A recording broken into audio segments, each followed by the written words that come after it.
Namaskar. Good evening. My name is Shiv Tiwari. I represent Reliance Nippon Life Insurance Company.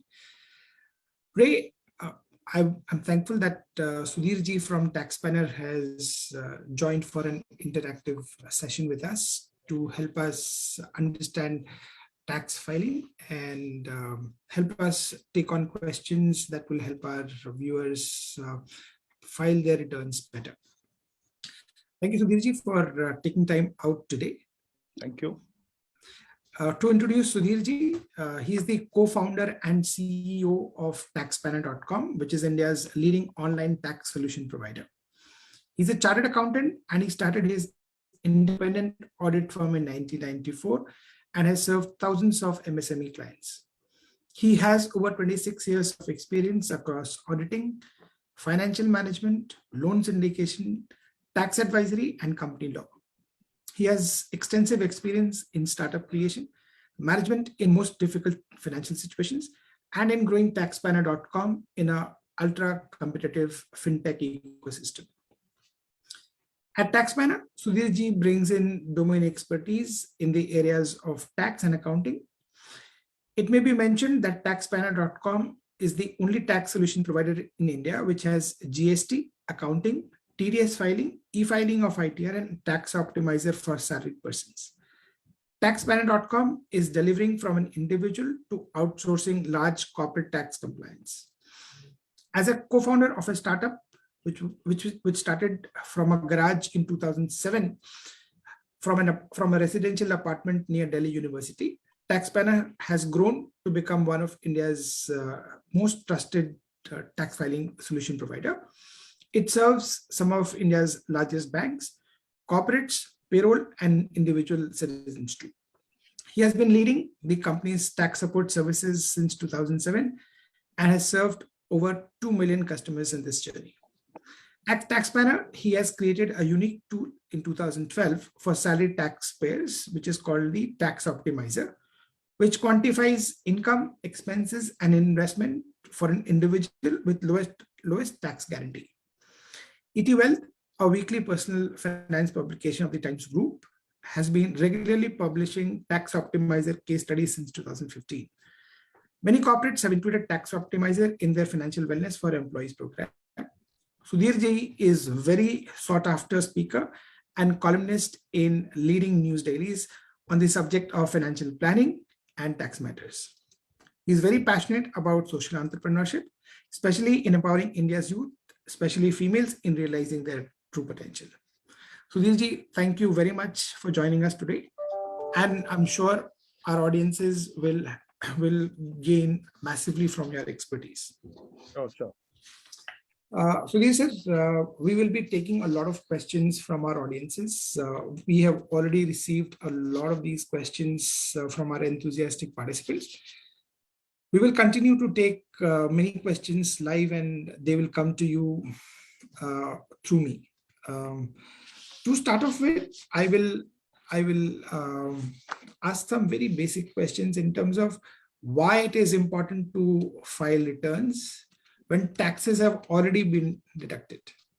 Tax कटी गया sir, तो अब return file करके क्या फायदा है? Thank you, Shiv, for giving the elaborate working of my past 26 years. तो बहुत कुछ किया है, पर अभी शायद इतने सवाल और बचे हैं जिनका आंसर करना है. So I am happy to be here and obliged, honored actually.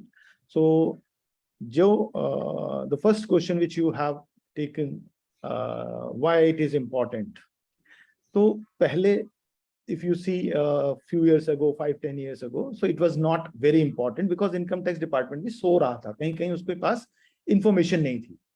But now 24 hours वो जाग रहा है. Whatever you are doing, they are watching, capturing. जब इतना डाटा कैप्चर हो रहा है जितना आपको भी याद नहीं रहता है कि मैंने कहाँ ट्रैवल किया था, मेरा बिजली का बिल कितना था, मेरे को कितनी सैलरी मिली थी, कौन सी एग्जेम्पशंस मिली थी, डिडक्शंस मिली थी, यू माइट फॉरगेट. गुड है, आपको बड़ा मजा आ रहा है लाइफ में, but there are new kind of technologies which are being used to fetch your financial data. तो एक तो उस डर से मैं कहूंगा, क्योंकि डरना भी अच्छा होता है, उसके आगे जीत होती है कई बार, एक ऐसा एक एडवर्टाइजमेंट भी है और हमारे शास्त्रों में भी कहा गया है। तो भय बिन प्रीत नहीं, जिस चीज से आपको डर नहीं लगता उसका प्यार भी नहीं होता, तो इसको थोड़ा सा अपना लें। बोरिंग सब्जेक्ट है, पैसा कमाने में मजा आता है, टैक्स देने में तो बिल्कुल नहीं आता, किसी को भी नहीं आता, मुझे भी नहीं आता है। तो टैक्स देना is not very good, but it's necessary. कुछ चीजें होती हैं, जरूरी हैं, पसंद और नापसंद की बातें हैं। तो एक तो ये इंपॉर्टेंट इसलिए कि आपका डाटा डिपार्टमेंट के पास है, तो इसलिए आप बताएं ना बताएं वो पूछ लेंगे, और जब वो पूछेंगे तो इंटरेस्ट और पेनल्टीज के साथ पूछेंगे। और उस वक्त हो सकता है कि आप घर में कोई बेबी का कुछ हो रहा है बॉर्न, या कहीं आप ट्रैवल कर रहे हो या कुछ और है, तो उस समय आपको वो टेंशन अच्छी नहीं लगेगी। तो ये जानकारी होनी चाहिए कि कहाँ कहाँ पर मैंडेटरी है। सबसे पहले तो where filing of income tax return is mandatory. तो जिसका इनकम 2.5 लाख अबव है, और वो भी एटीसी से पहले, बेसिक एग्जेम्पशन से पहले, डिडक्शन से पहले, मेडिकल वगैरह की जो डिडक्शन लेते हैं हम, उससे पहले अगर मेरी ग्रॉस टोटल इनकम 2.5 लाख है, तो मैं क्या करूंगा, मुझे रिटर्न फाइल करना मैंडेटरी है। ये पहला है। और अगर मैं सीनियर सिटीजन हूं तो ये 3 लाख है, 3 लाख। और अगर मैं सुपर सीनियर सिटीजन हूं तो मेरे लिए 5 लाख है। तो एक तरह की एग्जाम्पशन है सीनियर सिटीजन को और सुपर सीनियर सिटीजन को, कि वो 2.5 लाख की जगह 3 लाख तक और 3 से 5 तक फाइल नहीं करेंगे, उनको एग्जाम्प्ट किया हुआ है। तो ये जो मैंडेटरी रिक्वायरमेंट है, इसमें बहुत सारे लोग आ रहे हैं, और उनमें एक जो बड़ी चीज है वो इंटरेस्ट इनकम को पहले रिपोर्ट ना करने की आदत थी। अब वो सारी क्लब हो जाती है, और वो डॉक्यूमेंट्स में गवर्नमेंट के पास लोग एफडीज रख देते थे अलग अलग ब्रांचेस में, कहीं कहीं कुछ इंश्योरेंस पॉलिसी से पैसा आता था, उस पर भी टैक्स कटता था, तो वो डाटा एक जगह कोलेट नहीं था। Now it has been merged. तो उसको इनकम टैक्स ऑफिसर को भी या सिस्टम को भी इतना पता है कि आपकी टोटल इनकम कहाँ जा रही है और कितनी है। तो इसलिए मैंडेटरी है। पहला तो बेसिक एजम्पशन आपको ध्यान रखना है कि 2.5 लाख है या नहीं है। दूसरा, अगर मेरा इलेक्ट्रिसिटी बिल ही 1 लाख प्लस है, चाहे मेरी बेसिक एग्जाम्पशन नहीं है, जैसे मैं एग्रीकल्चर इनकम है, तो मेरे पास तो वो इनकम पे तो टैक्स नहीं है, लेकिन मेरा बिजली का बिल अगर 1 लाख से ज्यादा है तो मेरे लिए रिटर्न मैंडेटरी है, उसमें ऑप्शन नहीं है, मुझे अपनी रिटर्न फाइल करनी ही करनी है और बाकी इनकम भी बतानी है। ऐसे ही अगर मैंने फॉरेन ट्रेवल किया है पर मैं एक हाउसवाइफ हूं और मेरी कोई इनकम नहीं है, तो भी मुझे रिटर्न मैंडेटरी है, उसमें ऑप्शंस नहीं है। मैं फिर से कह रहा हूँ ये मैंडेटरी है। तो वाई इट इज इंपॉर्टेंट, मतलब कि आपको लेट फीस और पेनल्टीज आएंगी, क्योंकि आप उसमें आपका डाटा कैप्चर हो गया है। जब आप वीजा लगवाते हो वहां से एम्बेसी से आपका डाटा कैप्चर होगा कि आप फॉरेन ट्रैवल किया है। तो वो फॉरेन ट्रैवल किया है तो फिर आपने पैसा भी दिया है, तो आपने रिटर्न क्यों नहीं फाइल किया? ठीक है, तो फिर आप बाद में बताओ कि मेरा बेटा था उसने पैसे दिए थे, वट। तो you have to give clarification. हो सकता है सभी लोग बेईमान तो नहीं होते, पर हाँ कुछ लोग आलसी होते हैं, उस आलस की भी कुछ आपको पेमेंट करनी पड़ेगी। जरूरी नहीं कि आप बेईमान हो, तो इट शुड बी कि हम थोड़ा प्रोएक्टिव हो जाएं, किसी एक्सपर्ट्स की सलाह ले लें।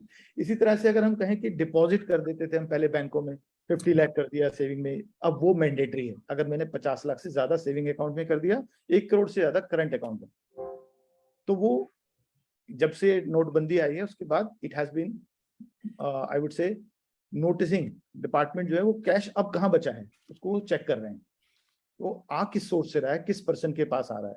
सो they are just looking at the ends. ठीक है, तो एक हमारे पास फॉरेन ट्रैवल है, एक हमारे पास टर्नओवर भी है। जैसे कुछ छोटे छोटे बिजनेसमैन होते हैं जिनकी टर्नओवर इतनी तो नहीं है कि ऑडिट वगैरह हो या कुछ इनकम ज्यादा हो, लेकिन टर्नओवर अगर 60 लाख क्रॉस कर गई है, जैसे शॉपकीपर्स हैं, इनकी भी कोरोना के दौरान भी कुछ ऐसी बिजनेसेस भी थे छोटे छोटे से, चाहे वो मेडिकल इक्विपमेंट बेच रहे थे चाहे केमिस्ट थे, तो दे क्रॉस दैट लिमिट। तो अब उनकी इनकम कितनी भी हुई है बताने वाली जो किताबों में, लेकिन रिटर्न मैंडेटरी है चाहे आप लॉस में हो। So these things have been introduced again and again. जिसका टीडीएस कट गया है, अगर उसका टीडीएस 25,000 या 50,000 जो सीनियर सिटीजन है उसके लिए, तो भी मैंडेटरी है। जैसे मैंने कार खरीदी उसमें मेरा टीसीएस कट गया, तो मुझे रिटर्न फाइल करनी जरूरी है। आजकल टीसीएस कटता है अगर हमने परचेज की कोई आइटम, गोल्ड खरीद लिया हमने 2 करोड़ रुपए का, तो आपका टीसीएस ही इतना हो गया, अब आपको रिटर्न फाइल करनी है, भाई आपने गोल्ड कैसे खरीदा है। तो बेसिकली मेजर एक्सपेंसेस, मेजर जो इनकम सोर्स है वो कैप्चर हो गए हैं, और उसके साथ रिटर्न फाइलिंग को मर्ज कर दिया कि ये मैंडेटरी है, आप बताओ इसका पैसा आया कहां से। ठीक है, so this is why it is important. इसके अलावा हम अगर लोन लेने जाते हैं या वीजा, कुछ इस तरह की जहां फाइनेंशियल हमारी वो अपनी वर्थ दिखानी होती है, तो उसके लिए भी ये काम आता है. So do file your return, and basically I would again say file within the due date. Sir ये ड्यू डेट क्या है? ड्यू डेट जैसे अभी हमारे लिए पहले 31 जुलाई, अगर मैं सैलरीड हूँ या मेरी कोई ऑडिट नहीं है, मैं बिजनेस भी करता हूँ लेकिन मेरी ऑडिट नहीं है, और अगर मेरी ऑडिट है तो 31 जुलाई की जगह वो डेट हो जाती है 30 सितंबर, अब जिन केसेस में ऑडिट है. सैलरीड में तो ऑडिट नहीं होती है जनरली. ठीक है, तो इसके बाद हाँ, फ्यूचर एंड ऑप्शन अगर आप करते हैं तो कई बार उसमें वो क्योंकि बिजनेस इनकम मानी जाती है तो उसमें ऑडिट आ जाती है, तो वो लोग शायद सितंबर तक फाइल कर सकते हैं. But again better to check with the experts, अपनी स्टेटमेंट्स शेयर कर दो और वो बता सकते हैं. फिर जिनके बिजनेसेस हैं, जिनकी ऑडिट है वो सितंबर है, उसके बाद जो एक बिलेटेड रिटर्न होती है कि चलो आपसे ये दोनों डेट मिस हो गई किसी तरह से, तो अब वो डेट 31 दिसंबर है, उसके बाद रिटर्न फाइल नहीं कर सकते हो आप. पहले ये डेट 31 मार्च होती थी. अच्छा, उसके बाद आप रिटर्न फाइल नहीं कर सकते हो. उसके बाद जो आपको रिटर्न फाइल, ये मैंडेटरी है. इसके बाद अब पार्लियामेंट में जाकर के एक्ट ही चेंज होगा, क्योंकि एक्ट में 31 दिसंबर कर दिए, इसके आगे ये एक्सटेंड भी नहीं कर सकता सीबीडीटी अभी. तो ये चेंजेस हुए हैं. मोदी जी ने इन चीजों को, जो सरकार चल रही है, हर चीज को लोगों को कम मौका दिया है कि वो क्यों डिले कर रहे हैं, क्योंकि वो डाटा को कहीं ना कहीं शायद फोर्ज करते हैं या फिर से वही आलसी हैं. तो दोनों वजह से उन्होंने कहा कि भाई चाहे आप आलसी हो या आप बेईमान हो, तो आपको पकड़ने का काम तो हमें करना ही है. और रेवेन्यू लगातार बढ़ रही है, इसमें भी कोई शक नहीं है. लोग, हमारे पास 3-4 करोड़ के बीच में टैक्स पेयर होते थे, अभी 7 करोड़ के करीब आ चुके हैं. तो इसको 14-15 करोड़ तक पहुंचाना है. गवर्नमेंट का ये जो डिपार्टमेंट है, they are working on it, and I am sure they will find the ways, क्योंकि लोग अभी पूरी इनकम डिक्लेयर नहीं कर रहे हैं. एक और अपडेटेड रिटर्न आ गई है शिव जी. अगर मैंने पिछले 2 सालों की रिटर्न फाइल नहीं किया है, तो उसके लिए भी एक प्रोविजन लास्ट ईयर इन्होंने बजट में दे दिया था. उसको कहते हैं अपडेटेड रिटर्न. ये नया एक टर्म है जो यूज किया है. अपडेटेड रिटर्न का मतलब है कि मैंने अपनी रिटर्न जब फाइल की थी उसमें कोई इनकम भूल गया था मैं. ओके. अब मुझे किसी ने बताया, या मैंने AIS में देखा या 26AS में देखा, और ये इनकम मेरी रेंटल की थी, मैं प्रॉपर्टी की थी, तो मैं भूल गया था, या मेरी कोई शेयर्स की इनकम थी.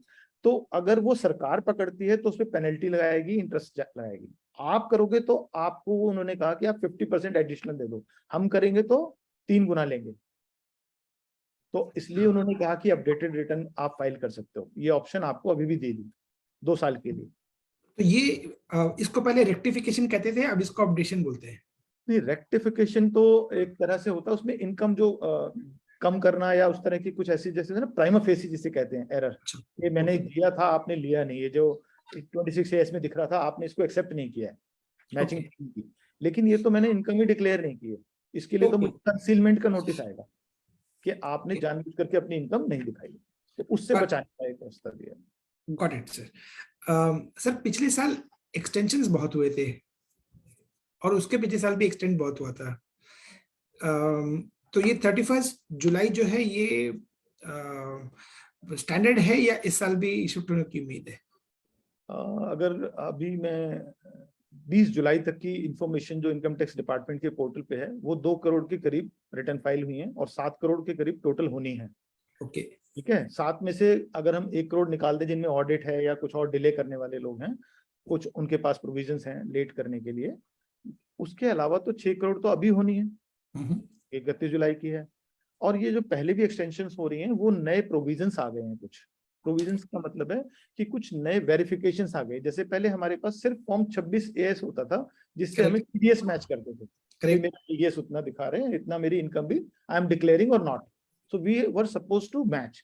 अभी इन्होंने AIS एक नया डॉक्यूमेंट क्रिएट कर दिया है, एनुअल इनकम स्टेटमेंट, जो मैंने अभी आपको बताया. आपका शेयर्स में कितनी ट्रांजेक्शन्स हैं, आपकी म्यूचुअल फंड में कितनी ट्रांजेक्शन्स हैं, आपका सेविंग बैंक का इंटरेस्ट कितना है, फिक्स डिपॉजिट पे कितना है. तो जो आप छुपा रहे थे या छुप गया था कहीं, वो सब इन्होंने निकाल लिया है. ठीक है, तो उसमें डिविडेंड इनकम पे नया टैक्स आ गया है. तो ये लोगों के लिए नई चीज है, पीपल आर नॉट अवेयर.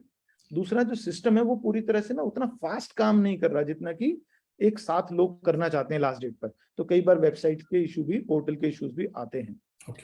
और कोई टीम की ट्रेनिंग भी कई बार होता है कि नई चीजों के लिए, अगर हम एक कंपनी चला रहे हैं टैक्स की, तो we also need to train. तो नई नई कंप्लायंस के लिए उस सब चीजों में थोड़ा समय लगता है। तो नेचुरल है कि डेट एक्सटेंशन की डिमांड ऑलरेडी हो रही है, लेकिन होगी या नहीं होगी ये गारंटी तो लास्ट डेट तक नो वन कैन गिव। तो बेहतर ये है कि to be on the safer side and file by. कोशिश तो यही करनी चाहिए, और नहीं तो फिर 1,000 रुपए अगर आपकी 5 लाख से इनकम कम है और 5,000 रुपए अगर आपकी 5 लाख से ज्यादा इनकम है, तो लेट फी के साथ भी कर सकते हो अगर सही रिटर्न फाइल करते हो। 5,000 रुपीज एडिशनली पे कर सकते हो, कोई बात नहीं है। मोस्टली इसमें government has given you that liberty, पर वो लेट फीस माफ नहीं होगी सर। ऑलराइट, चलिए सर नेक्स्ट क्वेश्चन पे आता हूँ। सर ये आपने एआईएस की बात की थी, एआईएस और 26 एएस में मैं सिर्फ रिपीट कर रहा हूँ, डिफरेंस इतना है कि 26 एएस में आपके टीडीएस की इंफॉर्मेशन होगी और एआईएस में सारे फाइनेंशियल ट्रांजैक्शंस की डिटेल्स होगी। अगर इसको if I use the correct word in English, it's an extension of 26 years. जो AIS है, it's an extension. जो कुछ उसमें था अब इसमें उससे ज्यादा आ गया है, लेकिन ये अभी उतना डिपेंडेबल नहीं है। इसमें जिन सोर्सेज से इनकम आ रही है या जिन सोर्सेज से इंफॉर्मेशन आ रही है, इसको अभी वो टैक्स पेयर से कंफर्मेशन मांग रहे हैं, फीडबैक मांग रहे हैं। Okay, because this is a new thing they have started. TDS जो है, जहाँ 26 एस है, वो एक बिल्कुल पक्का डॉक्यूमेंट है कि वहां जो इन्फॉर्मेशन आ रही है वो ज्यादा सही है, तो वो तो गलत आ ही नहीं रही। लेकिन वो एक दिन उस डॉक्यूमेंट को शायद बंद कर देंगे, सब कुछ इसी में आ जाएगा। इसमें टीआईएस कह के एक इन्फॉर्मेशन है, टैक्स इन्फॉर्मेशन, इसमें वो टीडीएस की इन्फॉर्मेशन भी है जो 26 एस में। So it's a part of it. तो इसको जरूर देखना है, वेरीफाई करना है। डिपार्टमेंट के एसएमएस स्पेशली आ रहे हैं, लोगों को मेल आ रही है, लोग एआईएस को इग्नोर करना चाह रहे हैं कि ये मेरी इनकम नहीं है, कुछ नहीं होगा, कुछ नहीं होगा। But I am again warning you, please verify, match and declare correct income, नहीं तो नोटिस आपका इंतजार कर रहा है। अच्छा सर, नूपुर भटनागर हैं, बस कंफर्म कर रही हैं कि कोई अगर हाउसवाइफ हैं जिनकी कोई इनकम नहीं है, उनको फाइल करने की जरूरत नहीं है, वो कंफर्म कर रही है बस। नहीं, अगर उन्होंने फॉरेन ट्रैवल किया है या उनका बिजली का बिल उनके नाम से 1 लाख से ज्यादा है तो मैंडेटरी हो गया ना। हाँ, okay okay, got it sir, got it. Sir एक सैलरीड कस्टमर का क्वेश्चन है, फॉर्म 16A और 16B दोनों इशू होते हैं, इन दोनों में क्या डिफरेंस होता है? दोनों ही फॉर्म 16 जिसे हम कहते हैं सैलरी के लिए जो हमें मिलते हैं, उसका एक हिस्सा है। पार्ट ए और पार्ट बी कहते हैं इसको एक्चुअली। पार्ट ए में हमारे टीडीएस जो डिडक्ट कर रहा है, जो क्वार्टरली डिपॉजिट भी कर रहे हैं, जो मंथली डिपॉजिट कर रहे हैं, क्वार्टरली उसकी रिटर्न फाइल कर रहे हैं, जो कॉर्पोरेट जहां पर आप जॉब करते हैं, वो उसका एक स्टेटमेंट है पार्ट ए, टैक्स डिडक्शंस का, कब हुआ, कितना हुआ, और एम्प्लॉयर की डिटेल है उसमें, उसका टैन नंबर क्या है, एम्प्लॉयर कौन है, किसके पास आपने कितने दिन काम किया है, ठीक है। उसमें आपका पैन नंबर भी है कि इस पर्सन ने इसके साथ काम किया है, दैट्स डिक्लेयर। अब आपको इनकम मिली किस किस पार्ट में है, किस किस हेड में है, मेरा इतनी सैलरी थी, मेरा इतना एचआरए था, मेरे इतने परक्विजिट्स थे, वो जो बाइफर्केशन ऑफ सैलरी है that is in part B, जिसपे टैक्स लगेगा। किसने किसको कितनी इनकम दी, कितना टैक्स काटा, पार्ट ए। और पार्ट बी में मेरे को वो इनकम किस पार्ट में मिली, कैसे कैसे मिली है, या मैंने कितनी डिडक्शंस क्लेम किए हैं, एम्प्लॉयर को क्या क्या प्रूफ दिए, वो सब पार्ट बी में आता है।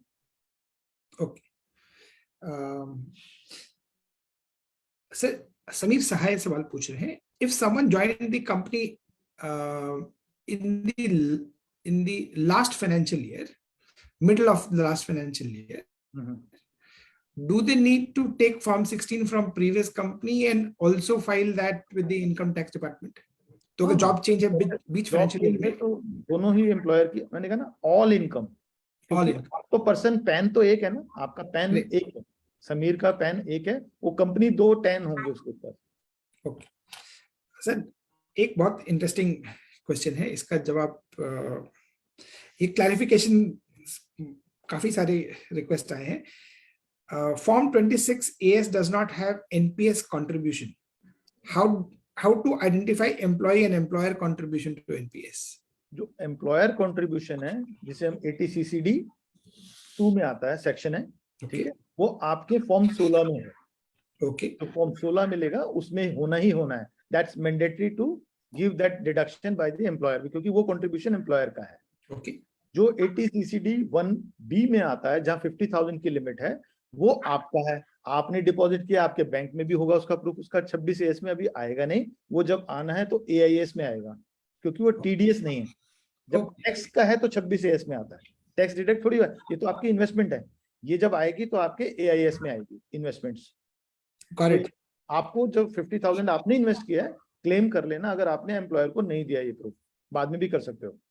Okay sir. सर एक सवाल आया है, my sister is living in the United States and she keep sending money to my parents account, okay, is this money liable for tax? That is part one of the sister means to mother, मतलब daughter ने अपनी mother को पैसा दिया, तो blood relation, blood relationship. तो blood relation में there is no limit, upper limit भी नहीं है कोई, आप 1 करोड़ 2 करोड़ 5 करोड़ जितना मर्जी दे सकते हो, कोई टैक्स नहीं है। इंडिया में दो या इंडिया के बाहर दो, और कैश की जगह प्रॉपर्टी दो या कोई और एसेट दो, शेयर्स गिफ्ट कर सकते हो। ब्लड रिलेशन में सिर्फ फ्रेंड्स के साथ करोगे या गर्लफ्रेंड के साथ करोगे तो नहीं माना जाएगा, वो आपकी इनकम है रिसिपिएंट की। ओके ओके, किसी और से पैसा लेना आपको टैक्स देना पड़ेगा। ओके, पेरेंट ने अगर उसी पैसे से कोई भी एसेट क्रिएट किया, लैंड हो या शेयर्स हो या म्यूचुअल फंड हो, वो पेरेंट्स का एसेट काउंट करेंगे या सेंडर का करेंगे? अगर डॉटर ने मदर को पैसा लोन पे दिया है, ओके, परमानेंटली गिफ्ट नहीं किया, गिफ्ट कर देते हैं तो वो ओनर मदर हो जाएंगी, पैसे की मालकिन। फिर वो प्रॉपर्टी खरीद रहे हैं, अपने नाम से खरीद रहे हैं, तो वो मदर की प्रॉपर्टी है, उसकी रेंटल इनकम है तो वो मदर की है। लेकिन अगर उन्होंने लोन दिया है और डॉटर के नाम से ही खरीदा है प्रॉपर्टी, तो डॉटर की प्रॉपर्टी है। और अगर लोन दिया है, प्रॉपर्टी मदर ने अपने नाम से खरीदी, तो उनको उस लोन पे इंटरेस्ट देना चाहिए डॉटर को। हाँ, लोन का मतलब है you are actually paying interest, वो एक डॉक्यूमेंट भी होना चाहिए कि ये लोन है, मुझे वापस करना है। और ये फैमिली जो हमारे रिलेशन है उसके लिए बहुत जरूरी होता है ये क्लैरिटी होना कि ये गिफ्ट है या लोन। नहीं तो कल को माता जी को कुछ हुआ तो उस पैसे के ऊपर बाकी भाई बहन या जो भी फैमिली लोग हैं वो उसको अपना मान लेते हैं कि मदर का है तो सबको बांट दो, जबकि हो सकता है डॉटर ने कुछ समय के लिए रखा हो कि मैं वापस आऊंगी। उसको बिल्कुल क्लियर करना चाहिए और मदर से विल लिखवा लेनी चाहिए कि वो ये पैसा मुझे वापस कर रहे हैं। हाँ, अंडरस्टूड। सर, रिलेटेड क्वेश्चन कि मेरी प्रॉपर्टी है पर मैं इंडिया के बाहर रहता हूं, और मेरे प्रॉपर्टी पे जो रेंट आता है, मैंने टेनेंट को कहा है मेरे पेरेंट्स को आप रेंट दे देना। तो जो एक्चुअल क्रेडिट होता है वो मेरे पेरेंट्स के बैंक अकाउंट में होता है। इसमें ये इनकम किसकी काउंट होगी और टैक्स की लायबिलिटी किस पर आएगी? आपके नाम से प्रॉपर्टी है और जो रेंट रिसिपिएंट है वो फादर है या मदर है, पेरेंट्स। Yes sir. जब मकान जिसके नाम से है तो ओनरशिप इनकम उसी की बिलोंग करती है, ठीक है, जो ओनर है। और ओनर में भी ओनरशिप को अगर हम कभी देखना चाहें, मान लो कि दो लोगों ने, जैसे कई बार स्पाउस खरीद लेते हैं आपस में मिल करके या भाई भाई, तो जो कंट्रीब्यूट करता है वो ओनर माना जाता है, पैसा जिसका लगा है। ओके, कई बार दो लोगों ने मिलकर दिया लेकिन पैसा एक ने दिया, करेक्ट। तो हम अगर उसकी रेंटल आएगी तो सिर्फ जिसका पैसा लगा उसके हाथ में टैक्सेबल है। ओके, तो contribution in purchase of asset, जिसने उस एसेट को खरीदने में पैसा दिया है और ओनर भी है, सिर्फ पैसा दिया है ओनर नहीं है तो उसकी नहीं है, जो ओनर है। Got it. Got it. This is a very simple question for you. If any investor earns some returns from equity in less than 1 year time period, then does he need to pay short-term capital gain, or does he need to pay short-term capital gain as well as income tax on profits? Income tax on profits. हाँ, अगर shares बेचे हैं as a investor तो मेरे पास capital gain ही होगा obviously. अगर मैंने उसको एज ए ट्रेडिंग यूज कर रहा हूँ, बिजनेस कर रहा हूँ, मैं सुबह शाम शेयर्स ही करता हूँ और कोई मेरा काम ही नहीं है, आई एम अ ट्रेडर, तो मेरे लिए बिजनेस प्रॉफिट है। तो दोनों चीजें हो सकती हैं, लेकिन ये आपको तय करना होता है, बताना भी होता है, और इसके लिए डिपार्टमेंट ने कुछ रूल्स बनाए हैं कि किसको हम ट्रेडर मानेंगे। अगर आपने 1,000 रुपए लगा करके और साल में महीने में 10 बार उसको मल्टीप्लाई किया है, 10 ट्रांजेक्शन किया, that means you are a trader. दिख रहा है कि आपने पैसा कम लगाया है और उसको मल्टीप्लाई ज्यादा किया है। इसी तरह से आपने एक बार एक लगाया है, उसको 6 महीने बाद या एक ट्रांजेक्शन है कोई आपकी, तो वो शॉर्ट टर्म कैपिटल गेन है। और फिर आप जॉब करते हो या कोई और बिजनेस करते हो, दैट डिपेंड्स। ओके, तो अपना 15% कैपिटल गेन, क्योंकि वो कम होता है तो कई बार लोग उसमें दिखाना चाहते हैं। Sometimes people wants to take the benefit कि मेरे दूसरे बिजनेस में लॉस है, इधर गेन है, इसलिए इसको एडजस्ट कर लें। सब कुछ करना चाहिए, लेकिन avoidance of tax is not crime. समझ करके करना, क्योंकि लॉ में प्रोविजंस हैं कि आप इसको बिजनेस भी दिखा सकते हो, इसको कैपिटल गेन भी दिखा सकते हो। कोई ऐसा नहीं कि नहीं कर सकते। जैसे किसी का ब्लड अब ले सकते हो ना, तो ब्लड लेने का तरीके हैं, कैसे लोगे, चाकू मार के या सिरिंज से, तो उसकी मर्जी से भी लेना है, फिर उसकी हेल्थ भी देखनी है। तो आपको फायदा लेना है, लेकिन तरीका ठीक होना चाहिए। correct, sir. So there was this news that was there, that the government has advised that employers should have basic as 50% of CTC. Basic salary of CTC, Basic as a percentage of. तो generally एक तो कई बार लोगों को ये सोचना चाहिए, ऐसा सरकार बार बार नई नई चीजें लाती क्यों है? कभी कुछ लोग क्वेश्चंस नहीं करते कि ऐसा किया ही क्यों है। Mhm. लोग बहुत सारी एग्जाम्पशंस ले लेते थे और सरकार को टैक्स मिल रहा था कम। Okay. उन्होंने, और दूसरा, लोगों की रिटायरमेंट कॉर्पस कम हो रही थी, वो सारा पैसा कैश इन हैंड चाहते थे। Okay. गवर्नमेंट ने क्या कहा कि भाई कम से कम 50% तो बेसिक करनी है। आप 50 से 60 ले जाओ, 70 ले जाओ, आपकी मर्जी है, 50 से कम नहीं होगी। लोगों का 10% बेसिक है, 20% बेसिक है, बाकी सारे अलाउंस से निकालो, क्योंकि कैश हाथ में चाहिए। खासतौर पे जो छोटी सैलरी वाले या जो बीपीओ में, भैया कुछ देना ही नहीं है, मुझे तो फ्यूचर की तो चिंता ही नहीं है। तो गवर्नमेंट को लोगों की रिटायरमेंट की, क्योंकि लाइफ एक्सपेक्टेंसी बढ़ रही है, आप इंश्योरेंस इंडस्ट्री से हो, आपके पास ज्यादा अच्छे डाटा भी होंगे, तो लोगों को ऐसा लग रहा है कि उन्हें पैसे की जरूरत, कल पता नहीं ऊपर वाला कुछ और ही बारिश करेगा ज्यादा, तो people are spending too much, और गवर्नमेंट के पास रिटायरमेंट के लिए नहीं है इतना पैसा। So they are making few things compulsory कि लोगों का पैसा डाइवर्ट होगा वहां पर।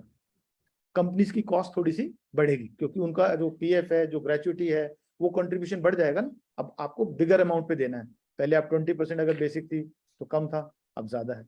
तो लोगों की रिटायरमेंट अच्छी हो गई, थोड़ा सा कैश इन हैंड कम हो गया और टैक्स ज्यादा हो गया। So next one is a very interesting question.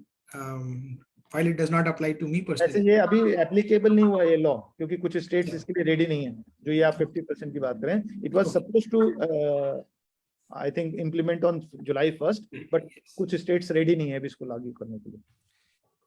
Good sir. Next question sir बहुत इंटरेस्टिंग है, मेरे पे एप्लीकेबल नहीं है, but I will definitely want to know. somebody says that they also have an agriculture income, so they are salaried and they also have agriculture income. Okay. While agriculture income is tax exempted, Correct. but will clubbing of these two incomes move me to the highest tax bracket? हाँ, so agriculture income is exempt, correct. आप भी कुछ कुछ CA मतलब मेरा काम कर सकते हो। तो मेरा कहने वाला है एग्जेम्प्ट है, लेकिन वो टोटल इनकम में इंक्लूड होती है और डिक्लेयर करना भी मैंडेटरी होता है अपनी रिटर्न में। तो जैसे सपोज करो मेरी 5 लाख रुपए की एग्रीकल्चर इनकम है, तो मेरी यानी कि जो फर्स्ट स्लैब है उससे तो मैं बाहर निकल गया 5% वाला और बेसिक एग्जेम्पशन, पहले वो माइनस होती है। उसके बाद अगर मेरा 50,000 भी एफडी का इंटरेस्ट है तो उसके ऊपर 20% टैक्स लगेगा। क्लियर? अदरवाइज तो वो बोलेगा नहीं मेरे तो सिर्फ 50,000 की इनकम है, नहीं, टोटल इनकम। तो इसलिए इसको टैक्स कंप्यूटेशन के लिए यूज करते हैं। इस इनकम पे टैक्स नहीं लगा, लेकिन इसने स्लैब्स को, अगर मेरी 10 लाख है तो मैं सीधा 30% में चला जाऊंगा। Okay, clear? Yes sir. इसलिए इसके लिए आप ऐसा मत करना कि एग्रीकल्चर इनकम ना करो, वो ज्यादा अच्छी है, कर लेना sir. Sir, this question is also interesting. I work remotely in India for a company based out of Europe. My parents work in UAE and have and we have NRI account in India. I work remotely from India for a European company. For a European company. Yeah. My parents, they're all settled in UAE and we all have NRI accounts in India. Can I get tax exemption if I ask my employer to deposit my salary in the NRI account? Salary exempt नहीं होगी, ठीक है। क्यों नहीं होगी? क्योंकि मेरी income जो है मैं इंडिया में अर्न कर रहा हूँ, I am resident in India. मैं हिंदुस्तान में हूँ, रेजिडेंट हूँ, ठीक है। जब Okay. मैं रेजिडेंट हूँ तो मेरी चाहे ग्लोबल इनकम कहीं भी किसी भी देश में हो, यहाँ पे टैक्सेबल है, पहली बात। Okay. दूसरी बात, मेरे पैसा मिल भी मुझे इंडिया में रहा है, it's not being received in outside India. Okay. तो दोनों कंडीशन पूरी तरह से फुलफिल हो रही है, तो टैक्सेबल है इनकम इंडिया में।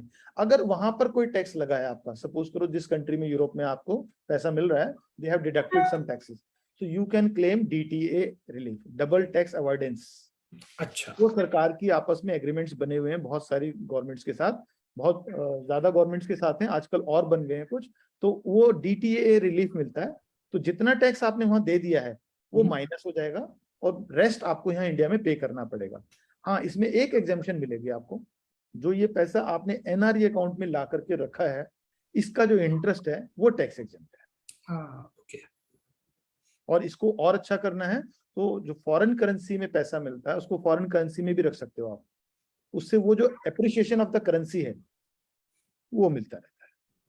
ओके। तो अगर आपको पता है कि मुझे रिपैट्रिएट करना है, मुझे यूरोप जाना है, तो you can keep in dollars और whatever the currency you have, क्योंकि जनरली रुपया अगर आप देखोगे तो अभी भी कहीं ना कहीं स्ट्रगल ही करते रहते हैं हम। All right. So this was very interesting question. People need to pay some advance taxes because salary में पूरा deduction हो नहीं पाता है, चाहे वो dividend income का हो, चाहे वो interest income का हो. How much advance tax one needs to pay? Computing that amount is not so easy for the common person. So how can somebody figure out where to compute advance tax? एक तो tools तो आजकल income tax की websites कुछ private भी हैं, कुछ government की भी हैं, ऐसा नहीं है कि वो टूल्स अवेलेबल नहीं है, पर टूल्स को भी चलाने के लिए थोड़ा बहुत तो बेसिक नॉलेज अगर आपको है तो मस्ट ट्राई। नहीं तो एक्सपर्ट्स की हेल्प में 200, 400, 500, 1000 रुपए में भी बहुत अच्छे अच्छे एक्सपर्ट्स आपको हेल्प करते हैं। पहली बात तो ये कि सही करना है कि नहीं करना है, नहीं तो सरकार विद इंटरेस्ट आपसे बाद में मांग ही लेगी। अब अगर आपको एक होता है कि नहीं मुझे रफ रफ आइडिया दे दो, तो थंब रूल भी होते हैं कई चीजों के। आसान तरीका क्या है, अगर मुझे पता है मेरा FD पे 10% डिडक्ट हुआ है, जनरली यही होता है, और मैं 30% स्लैब में हूँ, तो कम से कम 20% तो मैं सीधा सीधा जमा करा दूं, उसमें तो कोई मुझे बड़ा गलत मैथ नहीं करना है, कोई टूल यूज नहीं करना है। इसी तरह मेरा डिविडेंड का है।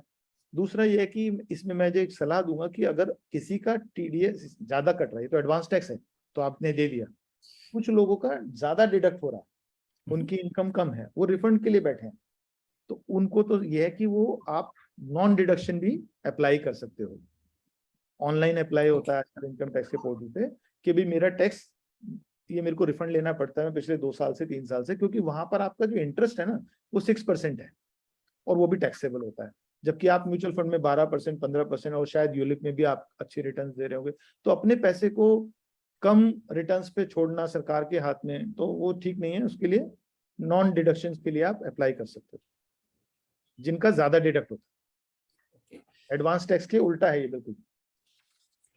सर, ये हमारे एडवाइजर हैं शैलेश तोतला जी, वो आपके सामने मुखातिब होना चाहते हैं। अच्छा, मुझे कराइए सर बात, I would be happy to answer. थोड़ा आसान सवाल पूछें।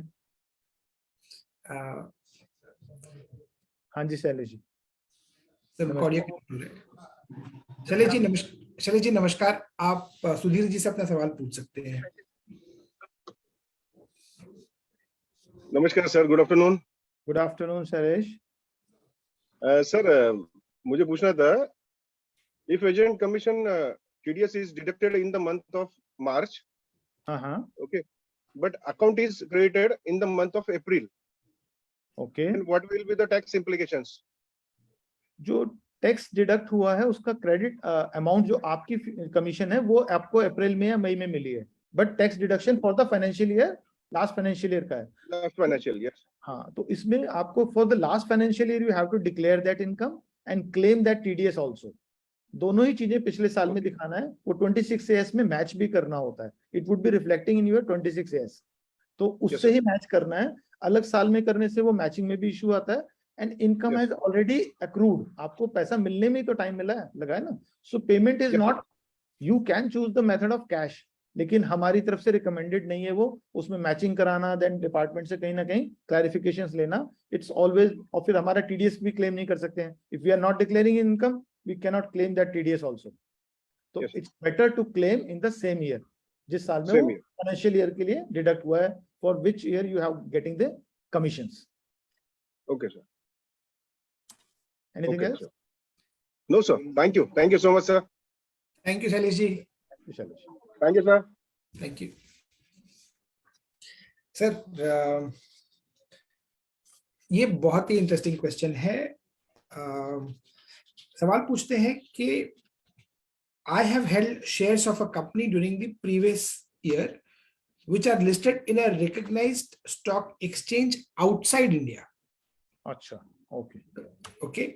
Whether am I required to report the requisite details, and where do I need to declare this? I am assuming कि ये रेजिडेंट है। Yes, sir. है ना? तो और इन्होंने फॉरेन कंपनी का कोई शेयर है इनके पास जो कि वहां लिस्टेड है। करेक्ट। ठीक है, तो उसमें अगर कोई ट्रांजैक्शन करते हैं तो वो एक तरह से अनलिस्टेड शेयर है। जैसे सपोज करो मैं एप्पल कंपनी में काम करता हूँ, मुझे एप्पल के ईसॉप्स मिले हैं, या मैं एक्सेंचर में काम करता हूँ, मुझे एक्सेंचर के ईसॉप्स मिले हैं, और उस पे मैंने कोई ट्रांजैक्शन की उस लिस्टेड आउटसाइड इंडिया पे। करेक्ट। वो ट्रांजैक्शन मेरे लिए यहाँ पर वो जो कंसेशनल है या जो 1 लाख का एग्जाम्पशन है, वो सब कुछ उस पर नहीं मिलेगा। ठीक है, उस पर लेकिन इंडेक्सेशन मिलता है। सो इंडेक्सेशन ले सकते हैं और वो अपनी इनकम में डिक्लेयर करना है। अगर वहां कोई टैक्स उस पर डिडक्ट हुआ है, जो कि जनरली होता है, वो आप फिर से डीटीए में क्लेम कर सकते हो रिलीफ कि मेरा इस पे जो इनकम है, लेकिन उसमें कहीं पर भी आपको कोई लेसर जो बेनिफिट है वो नहीं है, जो आपको यहाँ पे लिस्टेड इक्विटी के साथ कंपेयर नहीं करना है कि लिस्टेड है। वो इंडिया लिस्टेड स्टॉक एक्सचेंज पे है, एनएससी पे या बीएससी पे, जहां आपको 1 लाख तक की छूट भी है और 10% का लोअर रेट भी है। Got it, sir. So this is a different question. If an individual received different gifts in cash from his friends, but none of those exceeded 50,000 rupees, but the total value of gifts received exceeds 50,000 rupees, what will be the tax treatment in this case? बड़े lucky हैं, अच्छे दोस्त मिले हैं, gift दे रहे हैं, वो भी कैश। सो फर्स्ट ऐसे दोस्तों का धन्यवाद करो और उसके ऊपर खुद टैक्स दे दो, क्योंकि वो टैक्सेबल है।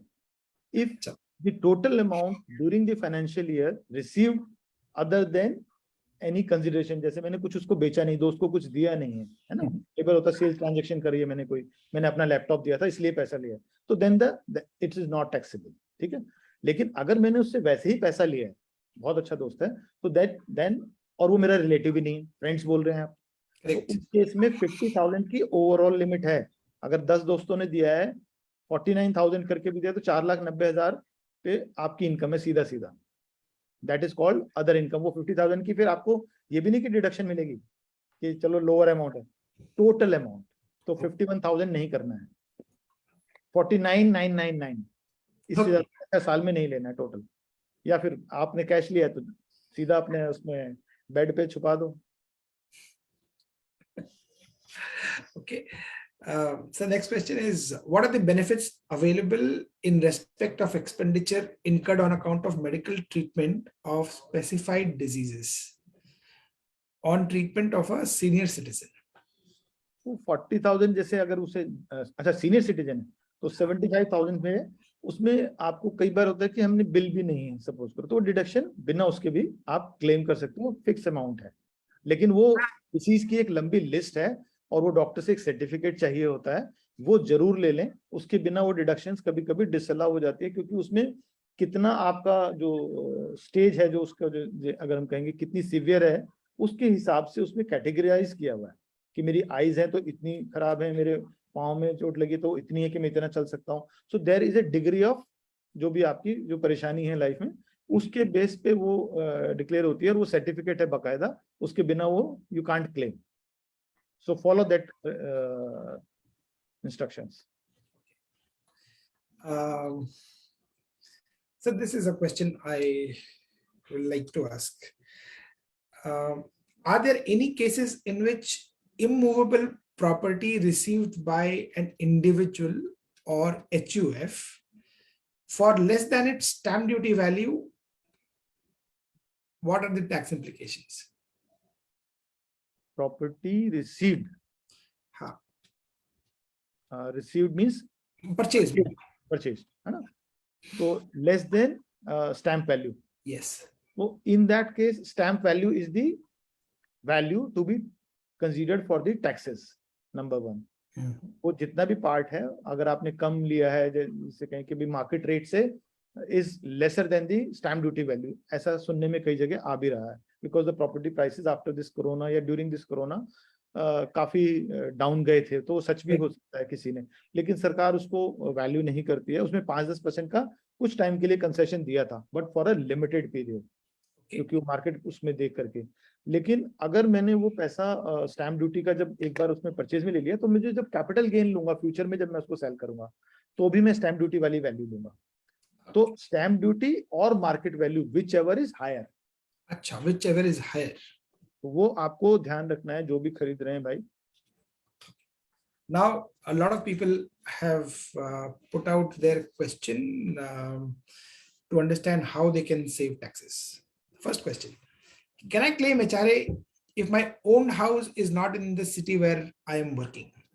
बिल्कुल कर सकते हो। जहाँ suppose I am living in Bangalore and my own house is in Lucknow, तो मैं क्या करूंगा कि मैं बेंगलोर में रेंट पे रह रहा हूँ, मेरी काम करने की एक जरूरत है, इसको ना हर चीज को रीजनिंग दी हुई है लॉ में, तो वो मेरी नौकरी के लिए एक जरूरत है, वो expense, hence it is allowed. अगर मेरा अपना ही बेंगलोर में घर है और फिर मैं उसमें कहीं रह रहा हूँ, then I have to justify कि सर वो बहुत दूर है, उसमें सीढ़ियां हैं, मेरे पाँव में चोट है, आई कांट डू दिस, या कोई और परेशानी है, मेरे बच्चे का स्कूल ऐसा है, उस केस में भी डिपार्टमेंट कुछ चीजों में कंसीडर कर लेता है कि चलो आपका घर दूर है या कोई फैमिली इशू है कोई। अदरवाइज ये तो बहुत ही आसान है कि आपका घर ही दूसरी सिटी में है, बहुत ही अच्छी बात है, पर अपना घर खाली ना रखें, या तो पेरेंट्स को उसमें रखें या फिर रेंट पे दें। अनप्रोडक्टिव एसेट्स ठीक नहीं है, इनकम भी होती है, इसलिए बता रहा हूँ। Okay. This one is very interesting and a lot of our viewers will want to know. I opted for the new regime in the office for tax computation point of view. In the मतलब job में जब अपने employer, तो new regime opt कर लिया, tax computation उस basis पर हो गया। Now I want to change my regime at the time of filing. How can I claim some of the benefits that I could otherwise not claim in the office? Some of the expenses का मतलब है, जैसे HRA आप claim कर सकते हो, अगर आपने रेंट रिसीट अपने एम्प्लॉयर को नहीं दी है तो आप अपनी रिटर्न में ओल्ड रिजिम में जाकर के क्लेम कर सकते हो। ऐसी कोई डिडक्शन आपने मेडिकल की नहीं दी थी, अब आप क्लेम कर सकते हो।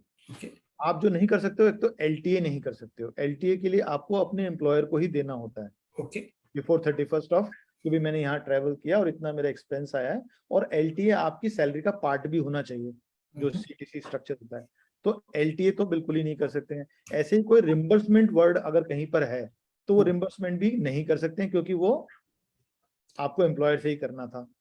जैसे मैं कहूँ मेडिकल रिम्बर्समेंट थी या कोई फ्यूल रिम्बर्समेंट थी, तो वो एम्प्लॉयर को ही अलाउ करनी थी या एम्प्लॉयर ही कर सकता है, वो आप अपनी रिटर्न में क्लेम नहीं कर सकते। डिडक्शंस कर सकते हो, जैसे मैंने ATC सपोज करो, बाद में कोई इंश्योरेंस पॉलिसी थी जिसका प्रीमियम दिया और अब मैं चाहता हूँ क्लेम कर लूँ, या मैंने कोई ELSS लिया था, तो now you can claim while filing, और ये चेंज करना जब तक आप रिटर्न फाइल कर रहे हो आपके हाथ में। Understood. So there is something for dependent children. What is the age for dependent children, considering somebody as dependent? एक तो डिपेंडेंट में हमारे को ये देखना होता है कि स्पाउस जैसे डिपेंडेंट में आ जाते हैं। चिल्ड्रन स्पेसिफिकली चिल्ड्रन, अच्छा चिल्ड्रन जनरली कोई लॉ में इस तरह से कोई डिफाइन नहीं किया, एक माइनर और मेजर को डिफाइन किया हुआ है। जो 18 साल से बड़े हैं वो मेजर हैं और उनकी इनकम क्लब नहीं होती है, ठीक है, वो पेरेंट्स की इनकम में, अदरवाइज माइनर है। जो डिपेंडेंट का है वो ये है कि कई बार फिजिकली वो काम करने की उसमें नहीं है सिचुएशन में, और उस केस में वो बच्चा डिपेंडेंट ही माना जाएगा।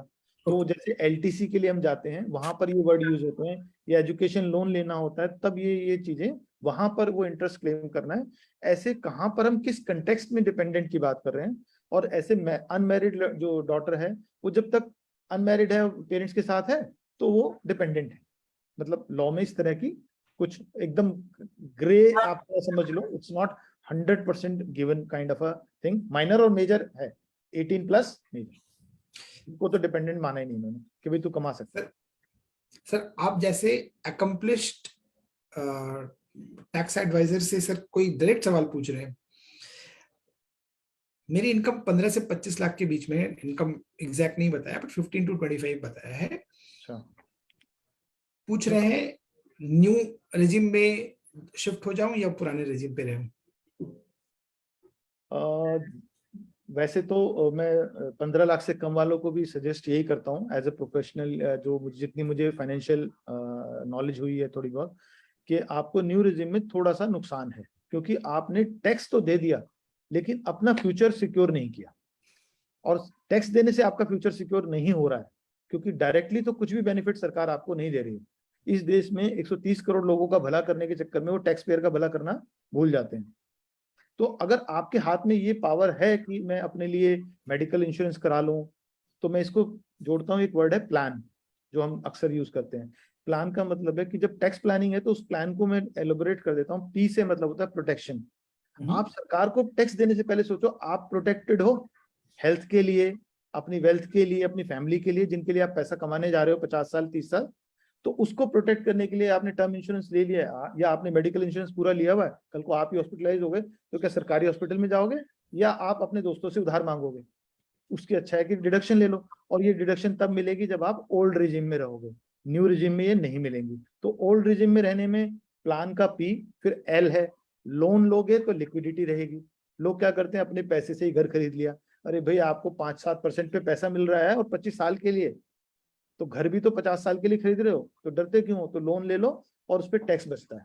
तो टैक्स नहीं देना है, हमारी तो यही इच्छा है, क्योंकि हमारा काम है। जैसे कहते हैं लोग जान की बाजी लगा लेते हैं, हम उनको मना करते हैं डॉक्टर की तरह से, भाई रिस्क मत लो। इसी तरह एल के साथ जो लिक्विडिटी है, आपकी लिक्विडिटी आपकी लाइफ में फाइनेंशियल बहुत जरूरी है। कई बार पैसा एसेट्स होती हैं, लोग कैश क्रंच में फंस जाते हैं और डिप्रेशन में चले जाते हैं। और ए का मतलब है कि मैं कोई भी एसेट जो मेरे पास अभी एक्वायर करनी है वो ऐसी लूंगा जिसमें मुझे डिडक्शंस मिल रही हैं। मैं ELSS लूंगा, मैं यूलिप लूंगा, मैं जाकर के कोई और डायरेक्ट म्यूचुअल फंड खरीदूंगा, क्या मुझे वो बेनिफिट मिल रहा है? नहीं मिल रहा, तो मैं डिडक्शंस कैसे लूं? तो मेरी ATC चली जाएगी बाहर अगर मैंने न्यू रेजिम लिया। और फिर टैक्स देने से तो मुझे मोदी जी तो कुछ करने, या कोई और सरकार, मनमोहन जी तो अब नहीं है, पर कोई और नहीं देता डायरेक्ट बेनिफिट। इसलिए मैं मना करता हूं, कर भला हो भला। अगर आपका कर सही है, कर का मतलब टैक्स, तो ही आपका भला होगा। और एन से मतलब है कि जो बाकी नो है ना, जिसको जिन चीजों को करने से टैक्स लगता है, जहां जहां पर, उन जगहों पर, जैसे FDs पर मुझे पता है मैं 30% ब्रैकेट में हूं, तो मुझे FD में पैसा रखने से टैक्स लगेगा, वैसे ही उसमें इन्फ्लेशन से कम रिटर्न है, तो उसको नो। सर PLAN मैंने ना ये फॉर्मूला आपसे, और इसको इसी सीक्वेंस में भी करना चाहिए। सबसे पहले प्रोटेक्शन नहीं है तो हमारे पास फायदा क्या है? और सरकार को देकर के आपको प्रोटेक्शन मिल रही है, कैसे मिल रही है मुझे बताओ। सर आपके इस फॉर्मूले से सर लाइफ इंश्योरेंस इंडस्ट्री को बहुत फायदा होगा। तो सर जिसको फायदा मिलता है, अच्छी बात है, बात सही होनी चाहिए। अब इनकी बात रही 15 से 25 लाख, तो हमारे पास जो टैक्स ऑप्टिमाइजर टूल हमने बनाया है, उसमें बड़ी मेहनत करके कुछ लोग 20 लाख तक अपना टैक्स जीरो कर सकते हैं आज भी। ये छोटी रकम नहीं है, लेकिन उसमें बहुत सारे, जैसे अगर आप रामदेव बाबा को देखो, तो वो जितने उनके बाल काले हैं और जितना शरीर चुस्त है इस उम्र में, जितनी उनकी मुस्कान है, अगर आप देखो तो किसी को भी उठा करके, अक्षय कुमार को मैंने एक शो में देखा था कि जस्ट गोदी में लिया और नीचे ऐसे फेंक दिया, तो इतनी ताकत है उनके पास अंदर से भी। तो ऐसे व्यक्ति को व्यायाम करना पड़ा रोज, कुछ ना कुछ अपनी दिनचर्या में, अच्छा खाना खाया, अच्छी व्यायाम, तो आप भी फाइनेंशियल हैबिट्स ठीक रखोगे तो आप भी इतने ही ताकतवर हो जाओगे।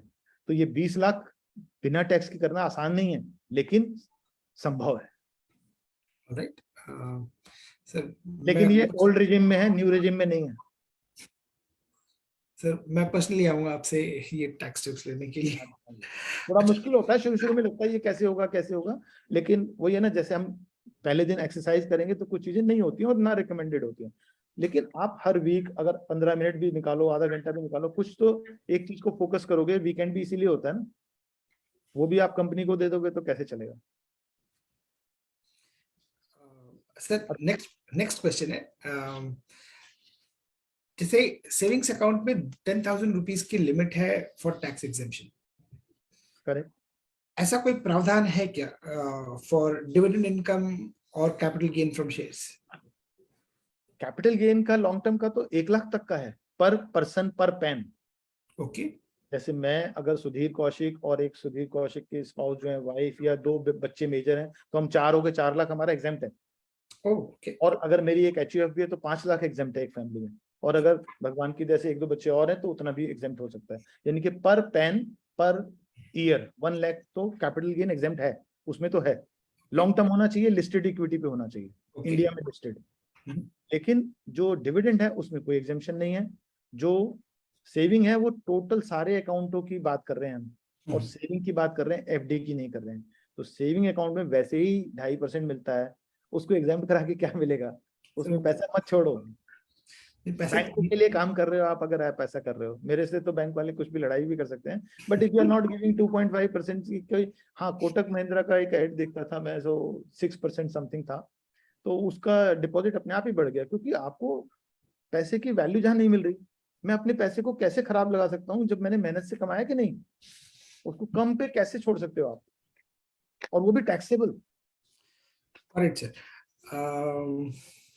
सर ये क्वेश्चन पूछ रहे हैं Shekhar Kumar, can husband and wife take home loan interest benefit on a single home loan in the same year? Can husband and wife take advantage of housing loan interest? हाँ बिल्कुल ले सकते हैं। मतलब एक घर खरीदा है, दोनों ने मिलके खरीदा है, ठीक है, Correct. उसमें ओनर होने चाहिए। ये नहीं कि मैंने वाइफ का नाम नहीं रखा, या वाइफ ने कहा कि तुम बाहर निकलो, पैसे तो दे दो पर घर में नाम मेरा रहेगा, वो नहीं चलेगा। ओनरशिप फर्स्ट जब होम लोन की बात कर रहे हैं। दूसरा पोजीशन, ओनर होना चाहिए, पोजीशन होना चाहिए, और कंट्रीब्यूशन होना चाहिए। जब ये तीनों चीजें मिलेंगी तो आपको बेनिफिट मिलेगा। Okay okay sir, one more question, very interesting one. Is there any cap on provident fund amount for salaried persons for being non-taxable? मतलब exempt limit कितनी है provident fund की इनकम पे? अच्छा, वो अबाउट 2.5 लाख अगर मैं कंट्रीब्यूट करता हूँ, ठीक है, मेरी सैलरी में से डिडक्ट होकर के मेरे एम्प्लॉयर ने किया है, वो it is termed as I have contributed, तो वो 2.5 लाख रुपए की 1 साल की लिमिट है। Suppose Okay. मैंने 3 लाख कर दिया तो 50,000 वुड बी ट्रीटेड एज, उस पे जो भी इंटरेस्ट होगा, नॉट 50,000 पे जो इंटरेस्ट आएगा वो इंटरेस्ट टैक्सेबल है, और फ्यूचर में उस इंटरेस्ट पे या उस इनकम पे जो इनकम होगी वो भी टैक्सेबल है। यानी कि 1 साल में 2.5 लाख से ज्यादा PF में नहीं करना है, और ये रिकमेंडेड भी है। मैं वैसे ही बता दूं, 12% होता है, तो 2.5 लाख का मतलब है कि मेरी बेसिक सैलरी 20 लाख है लगभग, करेक्ट, मेरी CTC 40 लाख है लगभग, तो ये बड़े लोगों के लिए है, आप जैसे। और उसके बाद अपने पैसे को NPS में डाइवर्ट करें PF की जगह, वहां पर रिटर्न्स भी ज्यादा हैं और एडिशनल डिडक्शंस हैं। सरकार जो करती है उसका रास्ता होता है, दूसरा देती है, पर उधर लोग देखना नहीं चाहते। मुझे तो PF पसंद है भाई, रिटर्न ही तो मिल रही है, और PF में नाम में क्या है। okay.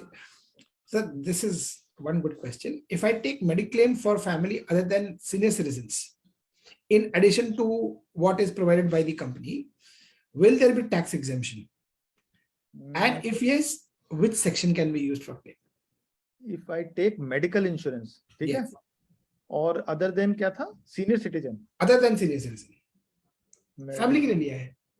अच्छा, मतलब वो तो नॉर्मल बात कर रहे हैं कि भाई मैंने अपनी फैमिली के लिए मेडिकल इंश्योरेंस लिया है, और वो कॉर्पोरेट से जो मुझे मिलता है कंपनी से, उसके एडिशन में है। करेक्ट। तो अगर आपने मेडिकल में जो इंश्योरेंस है उसकी एक कंडीशन है, प्रीमियम पेड होना चाहिए, पहली बात। करेक्ट। दूसरा, अपने डिपेंडेंट के लिए होना चाहिए, सेल्फ के लिए होना चाहिए। वो दोनों चीजें आपकी कंप्लीट हैं, क्योंकि आप अपने फैमिली के लिए ले रहे हो, प्लस पेमेंट आपने की है। अब वो ATD में एक लिमिट है 25,000 की, उसके अंदर अगर आपने ऑलरेडी एम्प्लॉयर से कुछ डिडक्ट करा लिया है तो वो माइनस कर दो, बाकी आपको क्लेम कर सकते हो, ATD में ही आएगा। अच्छा सर, एक रिलेटेड क्वेश्चन है, mediclaim benefit is part of my CTC, mediclaim is part of my CTC, which of course the employer is paying. How can I take advantage of that premium? Because that's not a salary amount which is coming to my salary, but it is shown as part of my CTC. Can I take advantage of that for ATD? Medical premium में ना there are different kind of schemes the corporates have been giving. कई जगह 100% corporate beer कर रही है cost, कई बार वो 20% आपसे भी चार्ज कर रहे हैं, 10% चार्ज कर रहे हैं. तो the amount you paid is eligible for deduction under section 80D, जो आपकी सैलरी से कट गया है. जो आपने दिया ही नहीं है उसकी कोई डिडक्शन नहीं है और उसकी कोई टैक्सेबिलिटी भी नहीं है, क्योंकि वो मेडिकल आपको एक कंपनी ने जो दिया है उसको आपको कहीं टैक्सेबल में भी नहीं उसको काउंट किया है. Okay.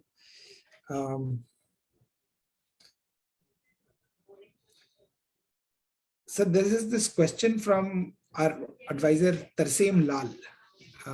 I request him to come on the live show. अच्छा. And he wants to ask a question. अच्छी बात है. कहाँ से हैं ये? आप मुंबई. बारिश का हाल बता देंगे थोड़ा बहुत? तरसेम जी नमस्कार. सर वो कनेक्टिविटी में प्रॉब्लम आ रही है. सर बारिश तो इस वक्त नहीं हो रही है जहां पर मैं बॉम्बे में हूँ, पर बॉम्बे में कई बार ऐसा होता है कि एक हिस्से में बारिश हो रही है, दूसरे हिस्से में ना हो. तो BKC जहां हमारा ऑफिस है वहां तो बारिश नहीं हो रही सर इस वक्त. आ जाएगी. अभी तो बचे हैं दिन कुछ शायद. नहीं सर बारिश हो रही थी, अभी 1 दिन 2 दिन से राहत है, पता नहीं कल कैसा रहे. तरसेम जी का सवाल अगर कुछ है तो बाय चांस उनका आंसर ना रह जाए या मैं पूछ लेता हूँ सर आपसे. ठीक है. If husband and wife are salaried, can they open HUF account to save further taxes? If husband and wife are salaried, yes. Okay. Can they open an HUF account and save further taxes? अगर वो हिंदू हैं, क्योंकि Hindu undivided family के लिए ये law है. ठीक है. अगर मैं पारसी हूँ तो ये मेरे लिए नहीं है. ठीक है. तो जब मैं हिंदू हूँ और मेरी शादी हो गई है, मैरिड, ठीक है, अब मेरी HUF बना सकता हूँ मैं. वो क्रिएट करने के लिए मुझे पैन अप्लाई करना पड़ेगा. कर सकते हो, लेकिन कभी भी अपना पैसा डिपॉजिट नहीं कर सकते हो आप. You can't use your money to divert there, कि भाई मेरी FD तोड़ करके मैंने HUF में डाल दी और इधर का इंटरेस्ट पे जो टैक्स था वो उधर नहीं. That is not allowed. वो HUF ही नहीं मानी जाएगी, वो आप ही की इनकम है. HUF कब मानी जाएगी? जब आपको इनहेरिटेंस से पैसा मिल रहा है. मेरे पापा ने मुझे बच्चों के लिए कुछ देना था, मेरी मदर इन लॉ ने मेरे बच्चों के लिए कुछ देना था, मेरे फादर इन लॉ ने कुछ देना था, मेरे चाचा ताऊ जो फैमिली को आगे बढ़ाते हैं कि यार मैंने तेरे बच्चों के लिए दिया, because they are giving for my family. चाहे वो मेरे इन लॉज हो या वो मेरे अपने इधर के दादी की तरफ के हों. तो कहने का मतलब है अगर मुझे इनहेरिटेंस में कहीं मिल रहा है कुछ, तो फ्रेंड्स का भी नहीं, वो पैसा मुझे HUF में डालना चाहिए. और वो पैसा होता भी उसी पर्पज से, और HUF का पर्पज ही यही है कि पैसा फैमिली टू फैमिली जा रहा है. और उसकी इनकम क्योंकि पिताजी को मिलनी नहीं हो तो आगे सिर्फ केयर टेकर है, तो इसलिए उनको वो टैक्स की अलग से छूट दी गई है. जितनी इंडिविजुअल को जो स्लैब्स लगते हैं वही उसको मिलते हैं, तो टैक्स सेविंग अच्छी होती है. और ये लॉ में है.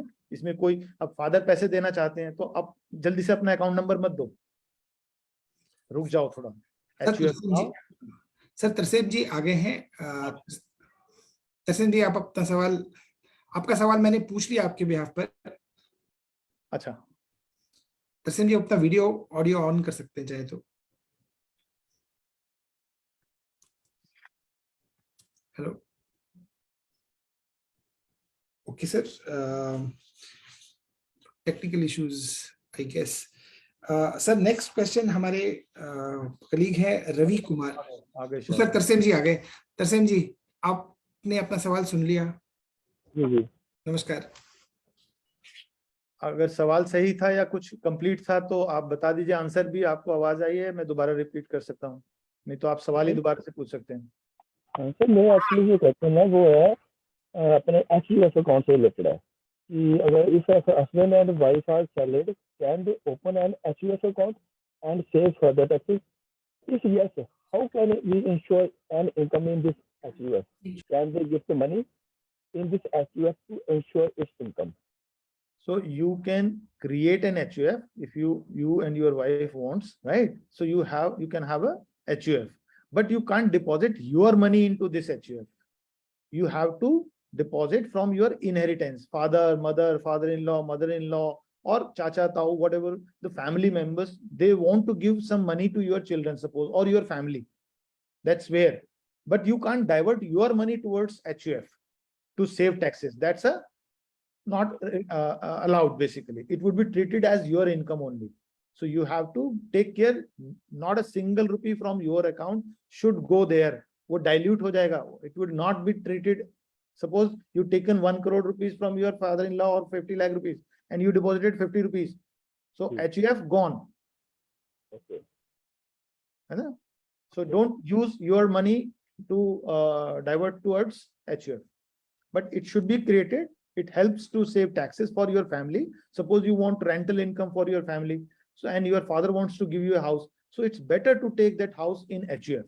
Suppose your mother wants to give FDs to you. So don't take in your name, take in your HUF name, because that income by automatically it is getting generated. It doesn't require your any effort basically, and it is for your children. So hence the purpose of HUF is to just pass on the inherited assets to your children for their financial well-being, not for the tax avoidance. Clear? Clear. Thank you, Tarsim ji, for coming and asking this question. Very insightful for all our viewers. Thank you so much. इनके यहाँ पूजा बहुत थी. God is actually kind. शायद उनको कहीं ना कहीं पैसा मिल रहा है. बढ़ानी पड़ेगी. मैंने देखा वो काफी है ना. तसीम जी अच्छा है अभी लाइन पर. तो मैंने देखा आपके पीछे काफी भगवान का सपोर्ट मिला हुआ है आपको. चल रही है कृपा आपकी. Good. Sir, I have my next question coming in from my colleague, Mr. Ravi Kumar. May I request Ravi Kumar ji to come online?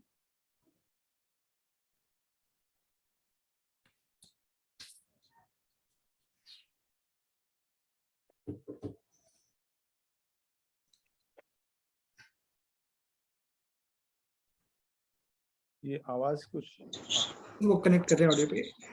Ravi ji आवाज आ रही है? जी सर आ रही है. नमस्कार. नमस्कार सर. सर मेरा सवाल है, अगर हम किसी कस्टमर का बीमा करते हैं और उसका एनुअल प्रीमियम 3 लाख रुपया है, अच्छा, तो 10 या 15 साल बाद जो मैच्योरिटी होगा वो टैक्सेबल होगा या टैक्स फ्री होगा? अगर अब ऐसा करोगे तो वो पूरा मैच्योरिटी जो है टैक्सेबल हो जाएगा, पूरा पैसा, अपना पैसा भी. सर ये सिर्फ यूरोप के लिए है सर? है ये सिर्फ यूरोप के लिए है, करेक्ट? नहीं, अगर इन्होंने प्रीमियम जो किया है सर 3 लाख रुपए, हाँ, तो वो 10% से ज्यादा भी होगा अगर वो रिस्क कवर के, है ना, वो कंडीशन है. ठीक है, तो वो मैच्योरिटी पे टैक्सेबल होता है. और उसमें सबसे बड़ी परेशानी ये है कि जो हमारा पैसा होता है, ये नहीं कि सिर्फ बोनस टैक्सेबल होते हैं, जो हमारा खुद का पैसा हमने दिया वो भी टैक्सेबल हो जाता है. तो उससे बचना चाहिए. और ये पहले की अगर कोई पॉलिसी चल रही है जो पहले 3 लाख थी, उसके ऊपर अभी ये नहीं है. रेट्रोस्पेक्टिव कहते हैं उसको. It is not retrospective. आज हम जो पॉलिसी लेंगे अगर उसकी मैच्योरिटी है, जो पुरानी पॉलिसी मैच्योर हो रही है उनपे ऐसा कुछ नहीं है. जी ठीक है. और अभी तो इसका मतलब हम लोगों को 3 लाख रुपए का प्रीमियम पॉलिसी नहीं करना चाहिए? बिल्कुल करना चाहिए, बिल्कुल करना चाहिए, क्योंकि पॉलिसी के बेनिफिट्स जो हैं आपके, वो तो टैक्स बेनिफिट से बढ़कर है. देखो किसी के साथ ना थोड़ा सा डिस्कस कर लो कि उसकी जरूरत क्या है, जो पर्सन है ना, क्योंकि तरीके हर चीज के, मैंने फिर कहा कि ऐसा नहीं है कि सरकार ने आपको कहीं किसी चीज के लिए पूरी तरह से रोक लगाई हुई है. फैमिली मेंबर्स होते हैं कई बार. ठीक है, आप 4 नाम है तो वो आप 3 लाख को अगर करोगे तो 75 रहेगा, अगर 10 लाख को करोगे तो 2.5 लाख रहेगा. तो पैसा है तो अच्छी बात है ना. जी अपने के लिए तो करो, स्प्लिट कर दो उसको. HUF भी कर सकता है. अभी मैंने आपको बताया HUF जो अपनी फैमिली मेंबर्स के लिए कर सकता है. एक और 5वां मेंबर आ गया आपका.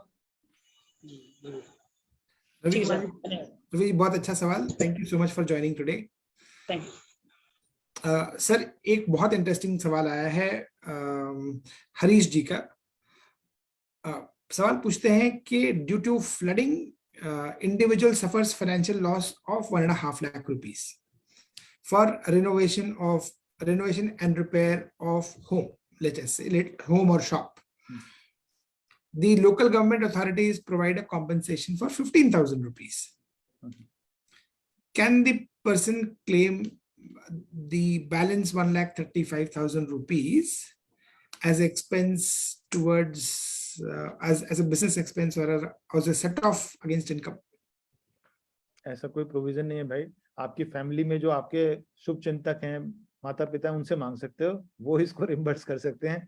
सरकार के पास कुछ नहीं है। मेरी राय है कि जिन लोगों के साथ ऐसी कोई अगर चांसेस हैं, कई बार फ्लड भी कई जगह बार बार आता है या कुछ ऐसे अर्थक्वेक आते हैं, उसके लिए home insurance is the best option, ताकि आपको पैसा देना ही ना पड़े। तो प्रिकॉशंस में हर बार कहूंगा, प्रोटेक्शन जो है वो ज्यादा जरूरी है, पहले वो करो। उसका आपको बहुत सारी जगह ना एक्सपेंस ना भी मिले, आपकी फाइनेंशियल लाइफ में बड़ी कोई घटना नहीं घटती है। तो इसलिए प्रोटेक्शन, और बहुत सस्ता होता है होम इंश्योरेंस, तो मेरे जहां तक मुझे नॉलेज है, I am not an insurance expert, but better कि अगर आपके यहाँ पहले कभी एक बार आया तो अब तो करा लो। इनकम टैक्स में कोई छूट नहीं है। हाँ, आप बिजनेस करते हो और वो बिजनेस एसेट में डिक्लेयर है, तो आप बिजनेस एक्सपेंस क्लेम कर सकते हो।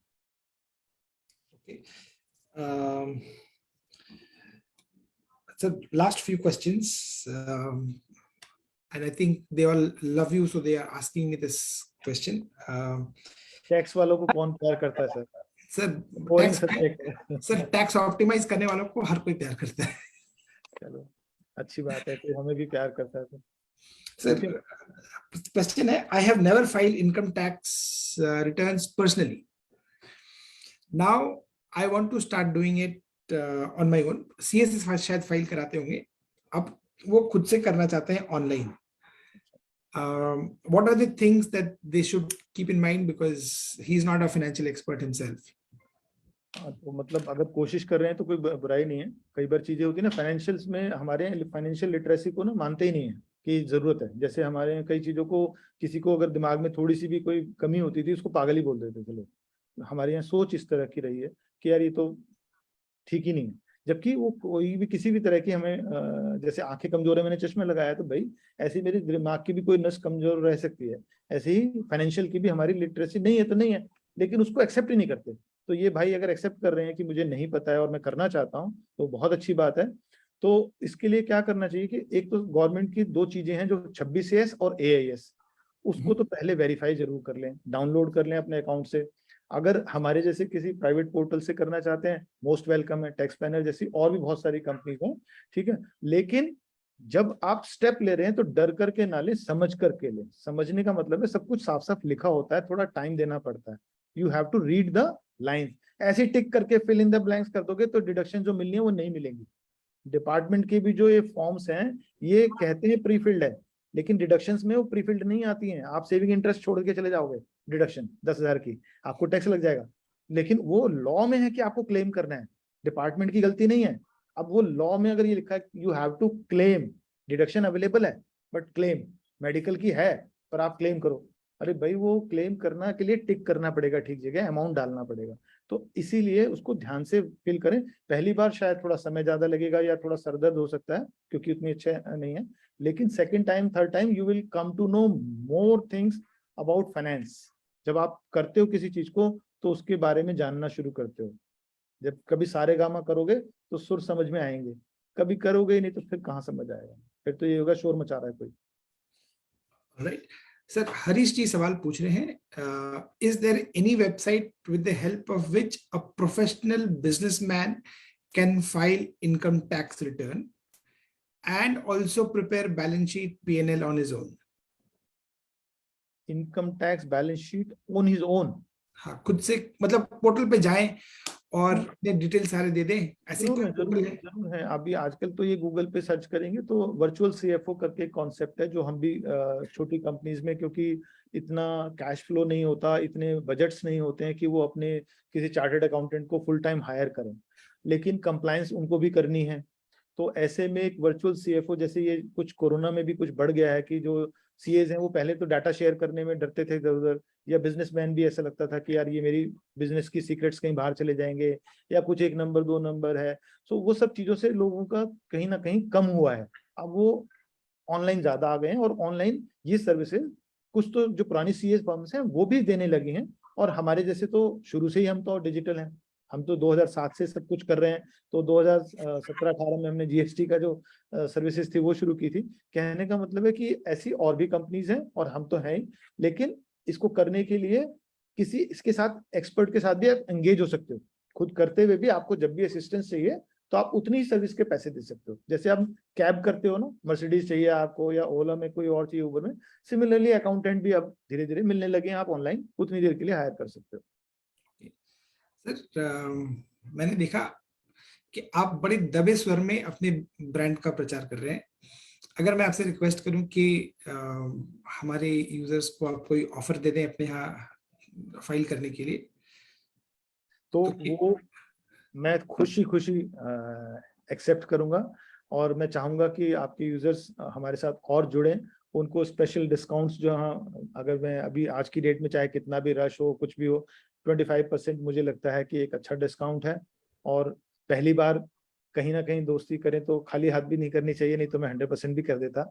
और फिर भी उनको जरूर ये एक डिस्काउंट कोड हमने शेयर कर देते हैं, आप उसको प्लीज अपने कस्टमर्स को जो भी आपके फाइलिंग की असिस्टेंस चाहिए जरूर करें। और कोई क्वेरीज बच गई हैं तो मुझे मेल पर भी you can ask, I am very happy to answer all these questions, I love it. Thank you so much, sir. I think our audiences, I personally and my colleagues have definitely benefited out of your wisdom, your knowledge. Thank you so much for taking your time out. मैं तो आपके साथ में वैसे भी जुड़ा रहूंगा और हमारे ऑडियंसेस के और भी कोई सवाल पीछे से आते हैं तो मैं अब तक जरूर लेकर आऊंगा। आज समय निकालने के लिए सर बहुत बहुत आभारी हूं मैं आपका। Thank you very much sir. Last line याद रखना, कर भला हो भला। जब तक आपका कर सही नहीं है, ज्यादा टैक्स देना अच्छी बात नहीं है, इसके लिए एफर्ट करो, एफर्ट करने से होगा। कहीं से भी आप पूछते हो, क्वेश्चन पूछ रहे हो, अच्छा है, you should get more clarity, you will get help, online भी बहुत है।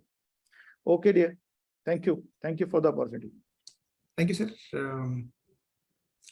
Okay, good day, bye sir, good day sir.